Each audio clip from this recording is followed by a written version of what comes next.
Ladies and gentlemen, welcome to the pod today. It is Super Bowl Sunday. We've got the Chiefs and the 49ers squaring off.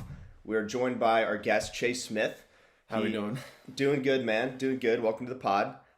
Chase works in technology sales as a business development representative. He lives here in Austin, Texas, loves to play golf. And yeah, thanks for coming on today, man. Yeah, absolutely. It's my pleasure. Great way to start Super Bowl Sunday. Awesome. So who do you got? I'm gonna go Chiefs, even though God forbid the Chiefs plus Taylor Swift is really gonna be a interesting storyline. So I kind of want to see it play out. She did a lot for the NFL this year, so yeah, I want to see what happens. Even though 49ers, I just can't get behind Brock Purdy. So I'm gonna go Chiefs tonight. If I was a betting man. So I've always been a big Patty Mahomes fan, but I really do like Brock Purdy. I love a good underdog story. So I think I might have to go 49ers, which I don't know why I'm saying that, but I have a feeling, McCaffrey's going to run for like 300 yards. So, I mean, I understand your thought process. So, yeah.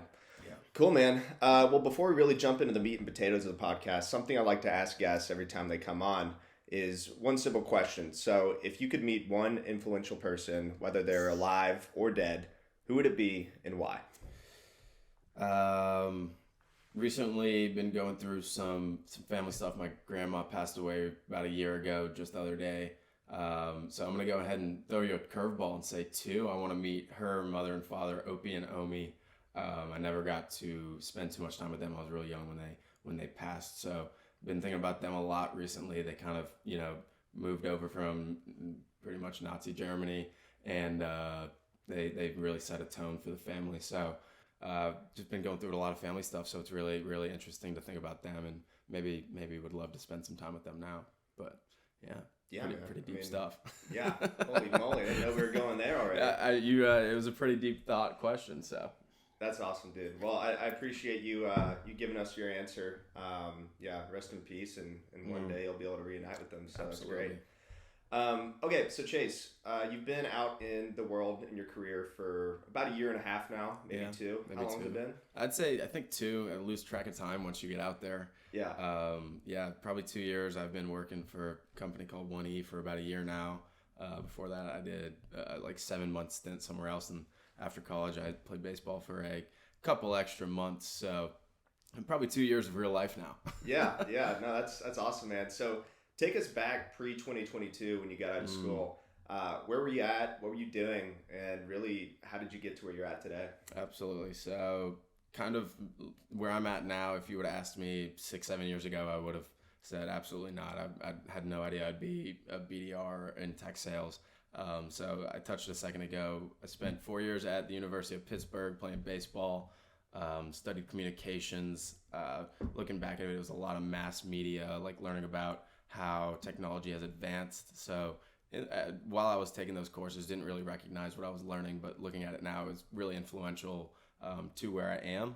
After 4 years at Pitt, played one more year at University of West Virginia, or West Virginia University, and got a sports management degree, and that's where started to realize that real life was coming up quick. So a little speed up. 5 years of baseball, pretty much no job. You're fresh out of school, no idea what I wanted to do. I know the feeling. Yep. I think everybody might kind of understand where that's coming from. So kind of was jobless, looking for a direction to go. Luckily got a job from one of a family friend within a tech startup called Stackler. It was really a marketing technology assessment platform. So I spent a couple months there, realized that I definitely wanted to be in a technology software as a service type industry. Moved out to Austin with no job, really. Just kind of moved out here, still working for that Stackler company, and started to apply to, every IT or every tech company in the area, anybody that was hiring a BDR. So luckily ended up running into Matt through a company called 1E. He was my boss for about a year, and now we're here, and I'm real excited to share some experience with you guys.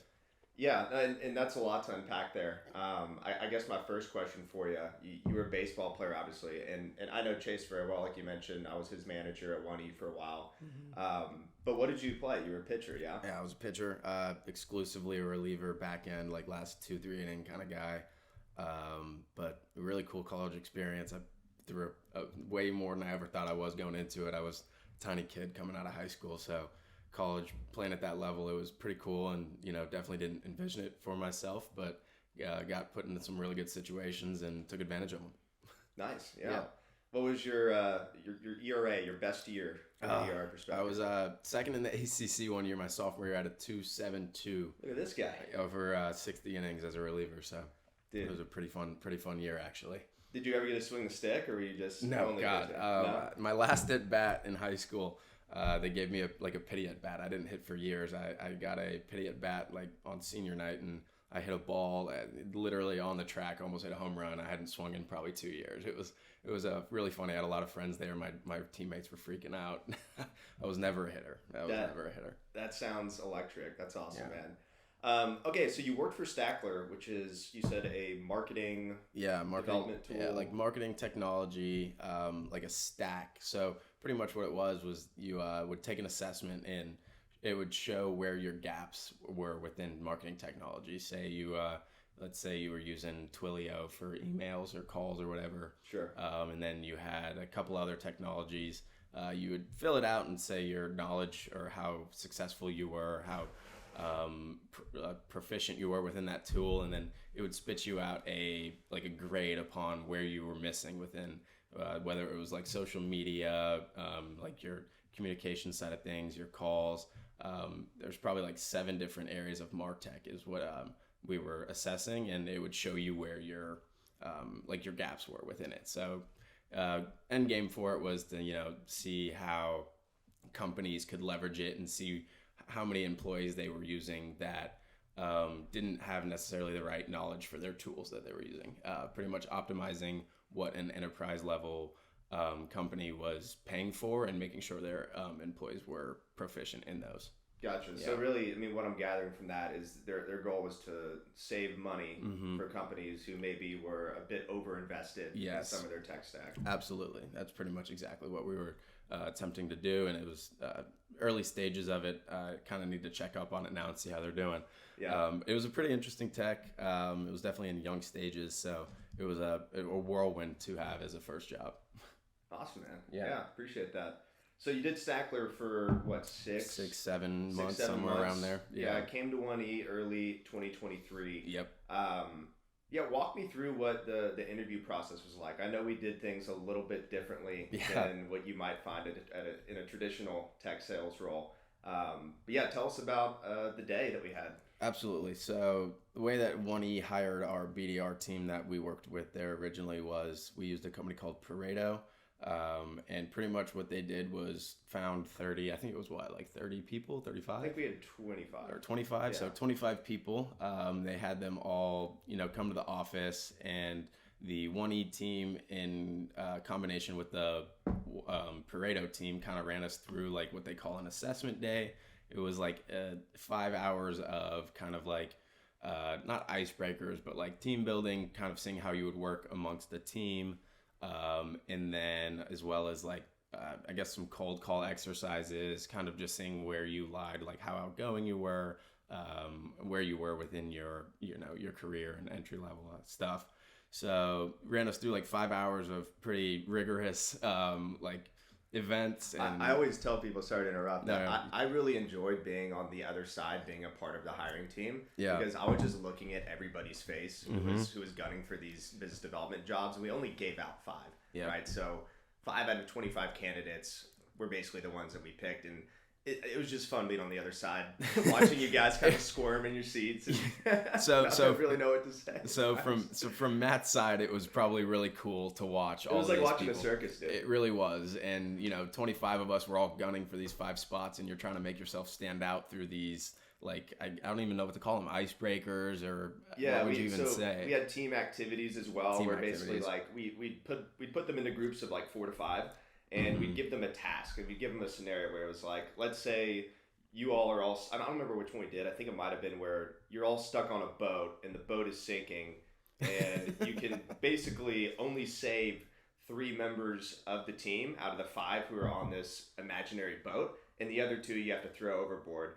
And we basically pitted them against each other, and we're like, hey, basically, whoever can convince their team that they're valuable and deserve to stay on the boat, that's who ends up winning the challenge. So it got a little dicey in there, but it was fun to watch, and yeah, it was good. It was really a bloodbath in there for sure. And looking at our side, we were all freaking out, and like Matt's saying, it was probably really fun for him to watch. So jealous of Matt's day versus mine. Mine was stress riddled. Matt was having a good time picking who he was going to get to work with. So. So Pareto and One-E, they did a really good job of putting a team together, and that's kind of how I broke into a BDR role. I think that was pretty much like, I want to say like my first offer out of that Stackler job. I had really just started looking to move into something new, and it just was a good fit. Yeah. Yeah. Mm-hmm. So for the people who don't know out there, a BDR is a business development representative, and basically what that means is you're in charge of the top of the funnel for the sales process, right? So you're what's called the tip of the spear, and your goal is to basically prospect into net new accounts that the business does not have an existing contract with, right? That's kind of a high-level overview of what a BDR does, but from your perspective, working in sales day in, day out, what do the activity metrics look like, and what really goes into the job? Yeah. So that's, not a loaded question, but everybody kind of handles their day differently, I'd say. Going into like a BDR job, the biggest thing is time management. You have your 60 calls to make. We don't really have an exact email number, but if you're not sending out emails, it's not looking good. So yeah, what do you do? Yeah, exactly. So we have our calls to make, our emails to send, our LinkedIn touches to get. There's a lot of ways to really generate business.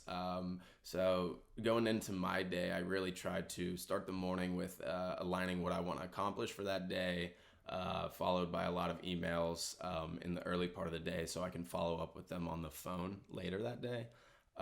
So getting ready for the day is really the biggest thing that goes into being a BDR.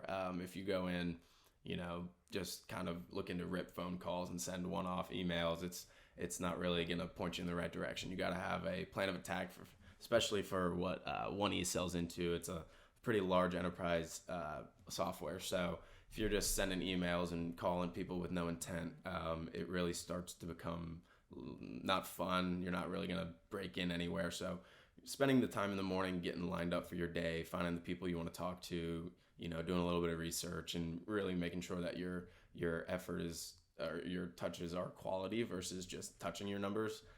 I know you asked about metrics, but if you're just hitting metrics. I was a pretty good boss. I didn't really follow their metrics too closely. I mean, maybe that's not a great thing for a manager, but I kind of let these guys do what they wanted. Yeah, I think metrics is interesting because if somebody's generating business, you can't really look at if they're not hitting their 60 calls, but they're booking 3-4 meetings a day. It's kind of hard to say somebody's not working.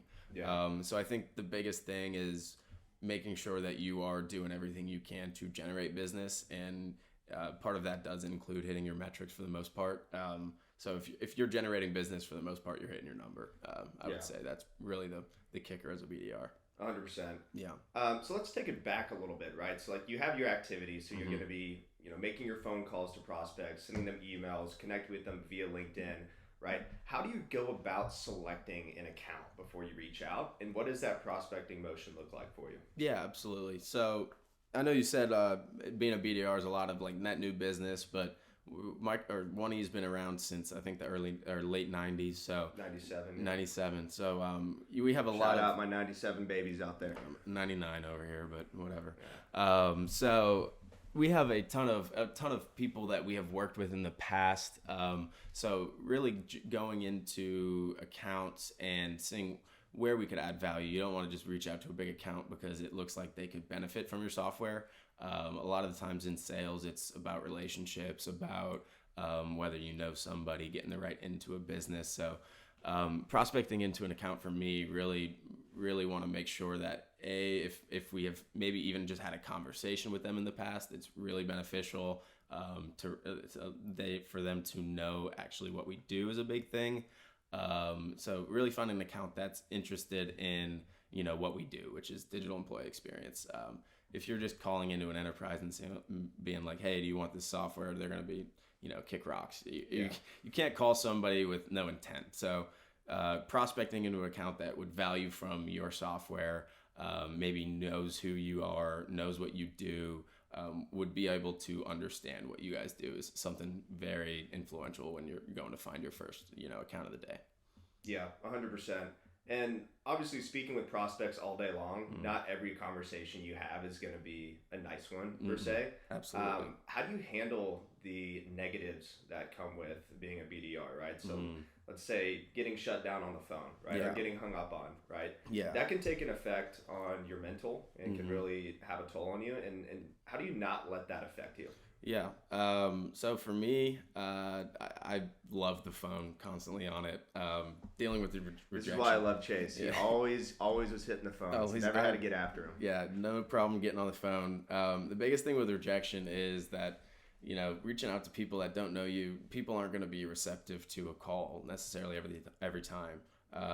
So my biggest thing with failure is if somebody says no, there's 7 billion, or is it 8 now in the world? There's 7 other billion people out there. Yeah. One person can't ruin your day. I was a college athlete. I dealt with failure. I can't tell you how many home runs I've given up or walk-offs. So, how does that feel? No, that one hurts more than a no on a phone call. It really does. It really does. So, like, dealing with failure is something I've always been able to, handle.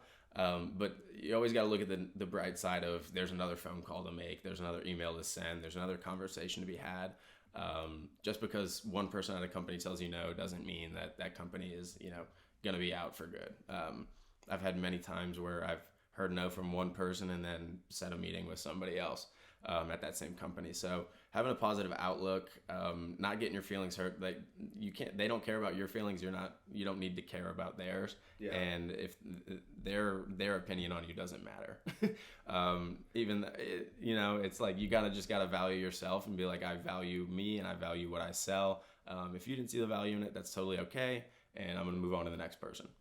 So talk to me a little bit about seeing the positives in a no, right? So if you get told no on the phone, there's something you can do called getting a referral. And I know that's something that we talked a lot about as a team. And that plays into just general objection handling. But whenever you are told no, or maybe it's not the right person on the other end of the phone, how do you go about getting a referral? And what kind of value does that bring to you and your job? Well, so first of all, when you get a no, you don't want to, if it's a pretty firm no, they're like, I'm not interested at all. The last thing you want to do is continue to be like, hey, like, are you sure? Like, it really looks like you might value this. Yeah. Sometimes it might be best to just be like, hey, totally understand. I respect your opinion.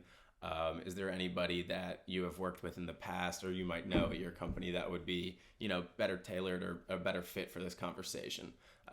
Maybe the best way to go get a referral to me. But if it's a pretty firm no, I think the last thing you want to do is continue to push and maybe push it in a different direction, make it more conversational, try to get off the topic of I'm trying to sell you software. Yeah. And see if you can get a nice introduction somewhere else. Because you can start looking really desperate too. Yes. If you just keep trying pushing when there's nothing absolutely there. Then they just feel like, oh, this guy's just really salesy. All he cares about is the deal. He doesn't care about me at all. And I think that's the biggest thing that, when somebody does tell you no, like, understand that they're a human and they're not interested in like agreeing with them and trying to move forward in the relationship versus just tarnishing it and being like, I was a sales guy and we're never going to have a conversation again. Yeah. Yep. So being a BDR, you're responsible for bringing in mostly new business, right? And your job is to book what we call discovery meetings and product demonstrations with the prospects who you're speaking to on a day-to-day basis. Now, an account executive or an account director, as we called them at 1E, is basically the salesperson that Chase supports, right? So he'll bring in the business, and given the nature of these very long enterprise sales cycles, it'll often take up to 6 to 12 months in order to get a deal across the line.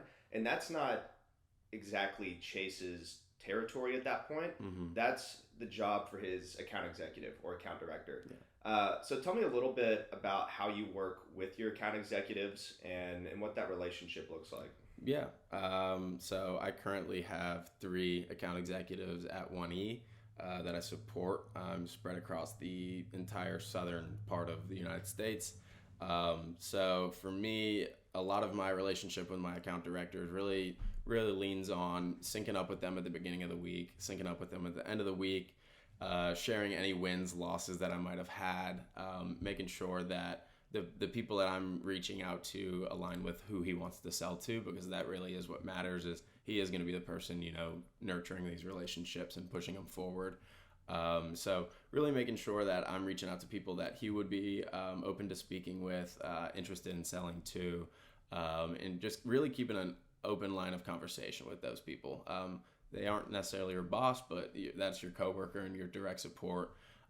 So being in constant contact with them, making sure you're syncing up with them, is really valuable, because if not, I mean, they are the ones that are, kind of controlling your paycheck in a sense. They move the deals forward, and that's how a BDR gets paid. Yeah, talk a little more about that. How exactly do you get paid as a BDR? Yeah, so as a BDR, our job is to set meetings, demos, as Matt said. We've done it a couple different ways, but as of right now, it is how we get paid is once a deal has a dollar figure attached, next steps are set, demos have taken place, there's business pain that's aligned. That is considered what we call an SS1, and that is when we would start to get paid on that qualified SS1. Yeah, and Chase, oftentimes, just for the people out there, an SS1 is very similar to what is called an SQL, which stands for a sales qualified lead. Mm-hmm. We just refer to our sales stages from SS0 all the way to SS4, and then obviously contracts and closing. So, but go ahead. So SQL, that is what we would get paid on as a BDR. We also have what we call a pipe generation piece. Once your deal hits SQL1 or SS1 in our case, we would have a dollar figure attached, and we have a quote for each month that we want to get to. So every time you get a dollar figure attached, you get closer to that quote that you're looking to hit for that month, and that is a piece of your commission as well. So combination of SQLs and a commission or a pipe generation piece would be your commission statement. Gotcha. Yep. Yeah, that was a great breakdown. Mm-hmm. And then outside of what we call outbound, right? So that's going to be Chase identifying an account, going and finding the right folks at the account to reach out to, and then trying to book a meeting with them. As a BDR, a lot of times you do get support from marketing as well, via leads, right? Mm-hmm. So that might be somebody downloading a piece of content, and as a BDR team, we'd get a notification saying, this person from this company have downloaded a white paper about employee experience or whatever it may be, right? How do you handle those conversations, and how are they different from the cold, net new outbound conversations you have? Absolutely. I mean, what we call those, you can speak them of as gold if it's the right person. If somebody's interacting with your site, downloading white papers like Matt said, they're going to be a little bit more knowledgeable about what 1E is. So those inbound leads that we would call them, you can approach those conversations in many ways, but having that information that they looked at a digital employee experience guide from Gartner, being able to pick that phone up and be like, hey, I saw you downloaded this, what were you looking at within it? You guys looking at anything internally? It's a lot more broader of a conversation, just trying to feel out what they were looking at. Were they interested in, having a further conversation with 1E? Using that as a warm lead is pretty much one of the most valuable things you can do as a BDR. Yeah, I like to call them door openers, right? Mm-hmm. If somebody is aware of your offering, or at least is interested in the, let's call it like the industry into which you're selling, that is going to be huge for you, right? Absolutely. You're not having to call this person up and explain to them why you're calling, who you are, what exactly you do. They already kind of have an idea. And the fact that you can reference that you understand that they've been researching these ideas is huge for breaking down those barriers up front. Absolutely. Like you said, being able to reference something that they more than likely have viewed or read or looked at is, it's as valuable as it gets on a cold call, if you want to call it a cold call at that point. So, inbound leads are, the blessing of having a good marketing team, and 1E does a pretty good job of having, LinkedIn generation, people viewing our site, asking for demos. It's really valuable to have those as a BDR team, and not every team gets that, and very thankful to have those sort of leads coming in. So you mentioned LinkedIn, right? So what kind of tech stack do you use to make sure that you're successful day in, day out? Yeah, absolutely. So we have a I wouldn't say a large tech stack, but making sure that It's you pretty have big. it is it's definitely a little bit larger than maybe necessary. There's definitely some tools that I don't use as much because they don't really line up with me, but we have a lot of really cool ones that I specifically have been able to leverage. Some that pop out, being able to see. It's called. What's your favorite tool to use? My favorite tool. I would honestly say my favorite tool is Drift. Drift's really cool. Drift is really cool. It gives you the ability to see who is on your site, what account they're from. If they, downloaded something, more than likely you have a name and an email. But being able to see who's actually interested in your site, actively researching 1E, being able to dive into those accounts that are actually interested in purchasing your technology, it's super valuable. So Drift is one that pops out to me almost immediately. We also just got a new tool called 6 Sense. It gives you some really good intent data. We have a couple of cool keywords that we're allowed to look into. If a company is looking into digital employee experience, we have some really cool intent data that we can gather through that. You can even get names that have been looking into things like that. So 6 Sense and Drift are super valuable. It's all about intent. It's all about who's buying, who's interested right now. Yeah, I mean, absolutely. I couldn't agree more, right? Yeah. I think there's a couple different ways to skin the cat here, right? And the best way to do it, in my opinion, is using data, right? So who is actually in market right now looking for a solution that you can offer to them, right? Absolutely. Because especially with enterprise level accounts, and let's say you have 10,000 employees at a company, you're trying to sell into their IT department, you've got 250 people working in IT, right? You could spend 3 or 4 months trying to get a hold of the right person within that account, only to find out that they're not in market for a tool that you offer. Exactly. And at that point, you've just spent your wheels for so long and wasted so much time for what? Nothing really. No reason. Right? There's no benefit there. There's nothing to show. There's no win, Yeah. Yeah, absolutely. 100%. Well, I'm going to ask you a couple more questions about being a BDR, and then we can jump into some more fun stuff. So you've been doing this for about a year now, right? And But yeah, we'll have to see. But question being, so from your perspective, after doing this for 12 months, what traits are vital for a BDR to have in order to be successful? I actually had a big conversation team-wide the other day, just about finding your why. For some people it might be money.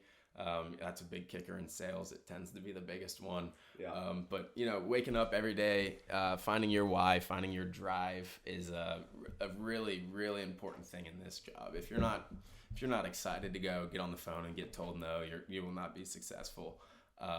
So me personally, my why is going to be money and being better than the person next to me. And my drive is pretty much that exactly. So competition. The competition's big a huge thing. I needed something. I think that is one reason, jumping back to why I got into sales, is I missed that the competitiveness of baseball. And it's the athlete in you, absolutely. It's the so dog. that's the biggest thing, is finding your drive, finding your why. Every morning, I told the team the other day, I was like, I drive down to the office the last 10 minutes. My windows are down. I don't care how cold it is, weather, whatever. Music's blasting. I'm getting ready to get going. So finding the drive, finding the why is pretty much the biggest reason. I love that attitude, man. Yeah, I mean, I would always see Chase whenever I'd show up early enough. Chase, by the way, if you want somebody who's going to show up on time every day, don't hire Chase, because he's going to be there early every single day. I think it's probably, again, the athlete in you, right? Yeah. If you're on time, you're late. Is that something you've heard from coaches? Absolutely. I mean, 15 minutes early is on time. My dad raised me that way since the time I was 4. I mean, my dad put it in me very early. We were never 15 minutes earlier. We were way earlier than that. So that's just kind of how I've always been. I like getting my day going early.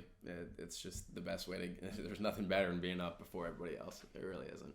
I agree. I think it's a competitive advantage. Yeah, you're the same way. So. Yeah. No, I mean, so since I've left the business, and for those of you who don't know, I'm actually running a software startup now. It's called Friendly. It's a LinkedIn automation tool. I'll put the link in the description if you guys want to go check it out. I'd love to have you be some of the early users. But yeah, man, I mean, since I've stopped working a 9 to 5, my life has just been so much better. Just being able to operate on your own time. Like, for instance, this past week, I'd get up between 4 and 5 a.m. I'd work for 2 to 3 hours. I'd go work out. I'd go walk 18 holes of golf. I'd come back, work a couple more hours, and then I have the rest of the afternoon to do it like whatever I want, man. There's And nothing better. dude, it's awesome. And getting up early and getting a jump start to your day, it's a superpower. It really is. It really is. I totally agree. Like if you're getting there at 8:30 every day, you're not ready to start your day at 8:30. You know, No. but your day needs to be waking up. Yeah, your day needs to be going at 8:30, in my opinion. So, big believer in that. I know you've been like that.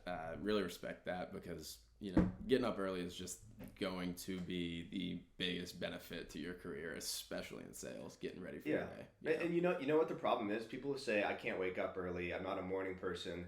It's all about when you go to bed. Right?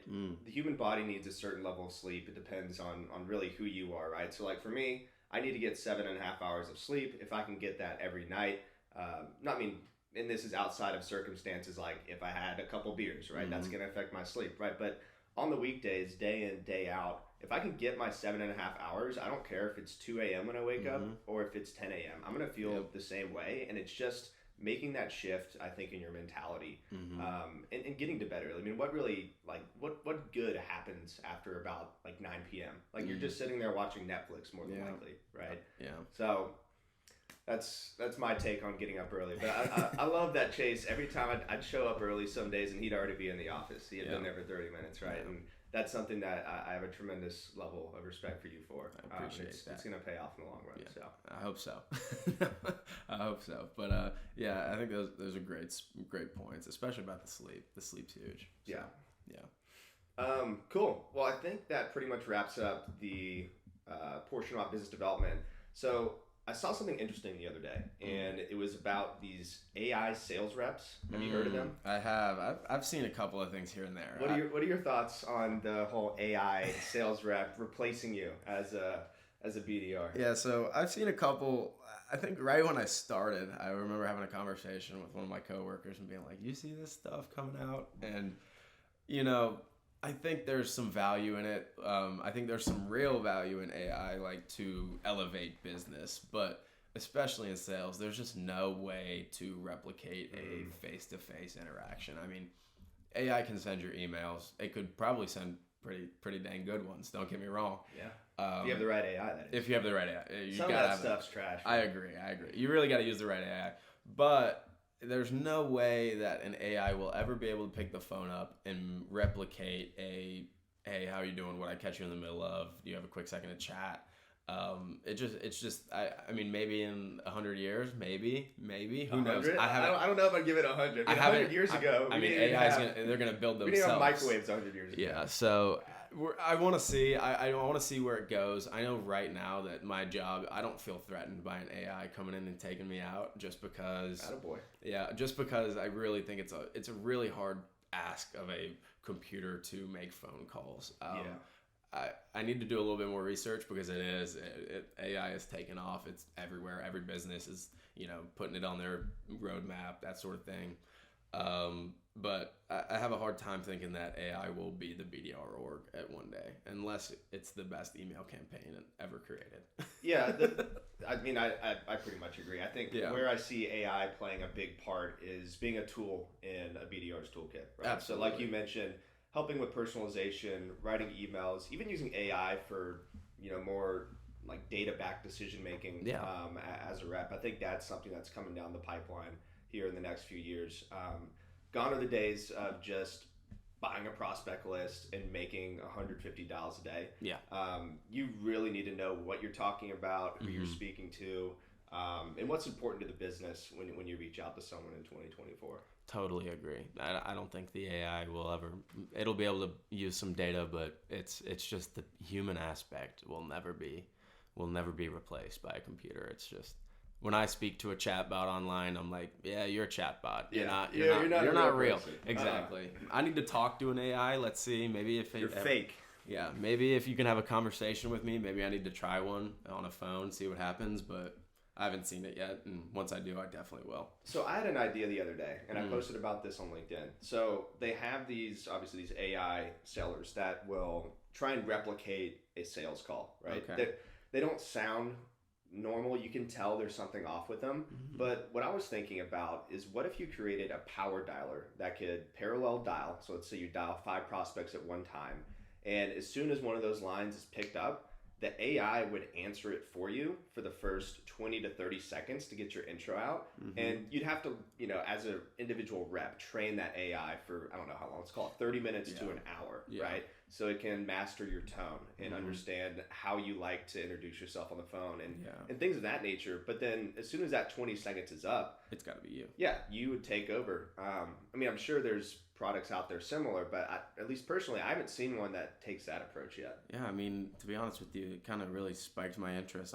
We might have to cut this part out. I don't know if you want this idea out yet.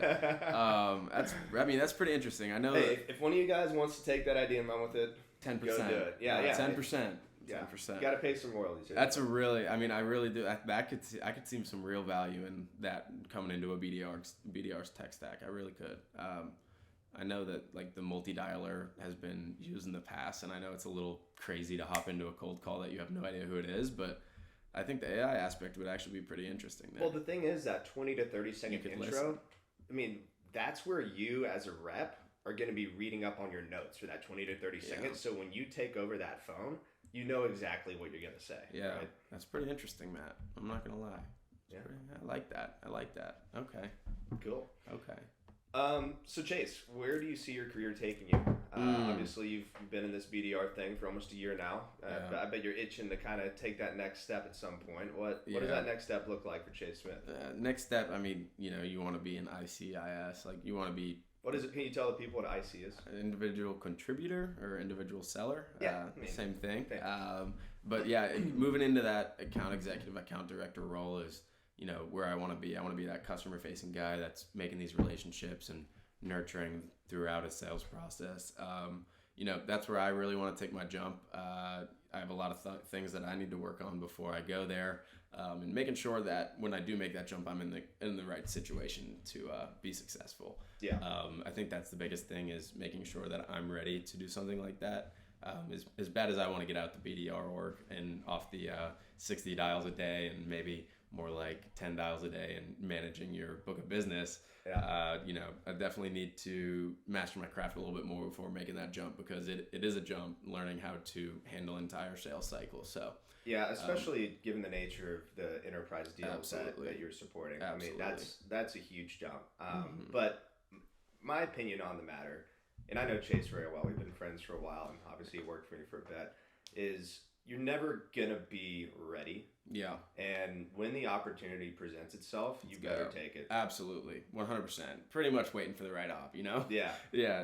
As much as I say I want to, be ready, like if I was given the opportunity tomorrow to go start selling, I'm chopping, I'm ready to go. I'm grabbing the bat, ready to hack. Like, I don't even like to hit, but I'm ready to go. You're ready to throw a shutout. Exactly. So, I'm really excited to see where I go. I want to be a seller for a fair bit of time. I don't really know what would entail after that. I know there's, management side of things and CROs, but, being able to... CRO, this guy's shooting that's, for the moon. That's the end game, right? Yeah. You move up through there, but, really want to get into an account executive director role and, make these relationships and sell some software. I love that. Yeah. I love that. Cool. So I have one last question for you, Chase, and then I'll let you ask me any questions if you'd like. So if I were to give you $1 million today, what would you do? Side note, I don't have $1 million to give him, but hypothetically. $1 million. Honestly, I'd buy a house. I'd pay off any debt that I have. I'd probably put the rest in the bank and continue to work. Yeah. I'm not gonna continue to grind. I think I would continue to go. $1 million will put you in a good situation, but I just pay off a house. If it's tax free, of course, buy a nice house, buy some land, not have to worry about, having to have that later in life. I think really having somewhere to live and then putting that money in the bank for anything I want to do. Maybe it's start a software, invest in a software like Matt's, I don't think I would touch it too heavy besides the house. Yeah. I think a house is something that I want to own, and once you own it, it won't go anywhere. Would you hold on to the FJ Cruiser? I love my FJ Cruiser. I'd probably buy a little sports car. You'd still keep the FJ. Right? I love the FJ. You hold on. You just hold on to it. Throw some new rims and tires on it. I would hold on to the FJ. Probably lift it. Yeah.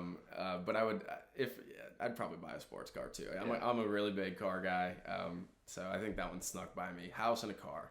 Yeah. Yeah, hey man. I think that's the best play. And then I would continue to work. I would continue to work for sure. I'd want to have some more income. I don't want to. There's no way I could live off $1 million. No, not for the rest of your life. Not for the rest of my life. Especially with medicine and everything. Exactly. I mean, who knows? We might live to be 110. Yeah, exactly. So I'd buy a house, put it in the bank, car, work, right back in. I don't even back into the BDR, right back at it. Right back in, right man. back on the phones. Promotion. Right back on the phones. That's what would happen. I love that. Yeah. Awesome, man. You got anything for me? You ready to wrap? Yeah, no, I want to hear what you do with $1 million that I don't have. If I had $1 million, so the first thing I would do is I would get my software developed more quickly, right? So hire it out. Well, so that's what we're doing mostly at this point. Yeah. We actually just signed on with a guy in Brazil. And then one of my co-founders, Michael, he's our CTO, and he's kind of doing the architecture. But the brunt of the actual like coding work is being done outsourced. And yeah, I definitely get more than one person on that and hire a team and launch as fast as possible. Yeah. The other thing is, pay off a house. I think that's always a great move, especially with the interest rates today. Being able just to pay cash for a home, drop $500,000, whatever it may be. Whatever it is. Yeah. That would be great. And yeah, I'd invest the rest of the money either into the stock market or into my business. Yeah, for sure. For sure. All right, give me a little bit more timeline on Friendly. Let me hear a little bit more. Okay, so Friendly, basically what we've been doing for the last couple months is pre-sales and planning, right? So pre-sales, what that means is getting people to agree to use the product once it launches, right? So we're basically building up a big list of leads who are basically like our pre-approval users, right? So we know those people are going to use the platform when it launches. They're going to be our testers. We're going to get feedback from them. And then with all that information, we'll reinvest back into the product and make it that much better. With that said, right now we're in building mode from a technology perspective. So we probably have about 8 to 10 weeks until we actually launch. Could be less, could be more. I mean, these things take time, right? You can tell your developer exactly what to do and he can put together exactly what you want, but they're going to run into pitfalls. It's just going to happen, and things might take a bit longer, or they may happen more quickly. So that bit is out of my control for now, but yeah, really we're focused on building an audience, building a great product, and getting it into the hands of the people who will see value from it. Yeah, it's awesome. I mean, I've been following it. Can't wait to see where it goes, and I'm really excited to see the final product. I've signed up. I don't know if you've seen my name. I do. I signed up for the pre-sales. I'm there. Grab that whiteboard. Yeah, let's see. So we need to update this because this is way low, but we were keeping track of everyone wwho's agreed to test our product down here. There we go. We had 22 at one point. We've got more now, so I need to go back and fill out this whiteboard. But yeah, Chase, I think Chase is one of those. So pretty awesome. I'm excited. I'm happy that Matt's doing something he loves. And I'm excited to see where it goes. I think that's about it for me. What'd you shoot this week? I played 9, like I told you, and I shot my best 9 ever. It was a 38. Oh, boy. So I was 3 over, par 35 course. And then I played the day before yesterday, so on Friday, and I didn't keep score. The round just started falling apart. Playing with some guys, and I was like, Yeah, it's more fun when you're having fun. When are we gonna swing the sticks? We haven't swung in a minute. I was thinking the same thing. I mean, I have my clubs if you want to go hit the range, but yeah, I mean, we just might right after this. Alrighty. Well, cool. It was a pleasure having me on. Thank you. Man. Thank you for having me on. Appreciate it. That's a wrap. Absolutely. Appreciate you guys watching the pod. Go check out Friendly at tryfriendly.com. I'll put the link in the description. I'll put it up on the screen. But until next time, Chase. Thank you for joining. Absolutely. Pleasure being number one. Sayonara. See you.